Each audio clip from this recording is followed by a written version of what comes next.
এটা নানান কারণে ধরেন কোভিড উত্তর একটা সময় ছিল, সে সময় আমরা করতে পারিনি 20 সালের। আবার তারও কিছু আগে যে সমস্যাটা সেটা হচ্ছে, আপনারা অনেকেই জানেন যে আমাদের সাথে মেডিকেল কলেজ ছিল। মেডিকেল কলেজ একসময় গণবিশ্ববিদ্যালয়ের সাথেই ছিল।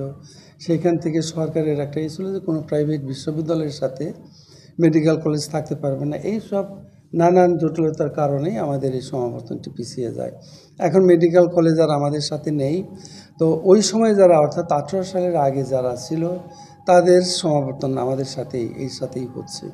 এইসব কারণে মূলত এটা পিছিয়ে গিয়েছে।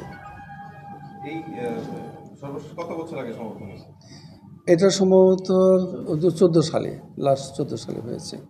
তাহলে এই পরের যে সময়টা, এর মধ্যে এই পর্যন্ত পাশ করে বের হয়েছে এরকম গ্র্যাজুয়েট সংখ্যা কত? আমাদের গ্র্যাজুয়েট সংখ্যা মোটামুটি ধরেন এক্স্যাক্টলি বলতে পারবো 7,000 প্লাস। এই 7,000 শিক্ষার্থীদের মানে এর মধ্যে রেজিস্ট্রেশন করেছেন 2478 জন। এই সংখ্যাটা কি কম মনে হচ্ছে না, মানে তুলনামূলক আসলে? অ্যাকচুয়ালি ধরেন গ্যাপটা তো বড়। এর মধ্যে অনেকে বিদেশ চলে গিয়েছে, অনেকেই চাকরির জন্য আসতে পারে না। বিভিন্ন জায়গায় মানে গ্যাপটা দেখেন 24 আর 14, 10 বছর বা 11 বছর। এর মধ্যে অনেকে অনেক জায়গায় সেটেল হয়েছে চাকরিতে। না অনেকের ইচ্ছা থাকা সত্ত্বেও আসতে পারে না ছুটি ছাটার কারণে। এইগুলো হচ্ছে কারণ। অনেক ছাত্র বিদেশেও আছে।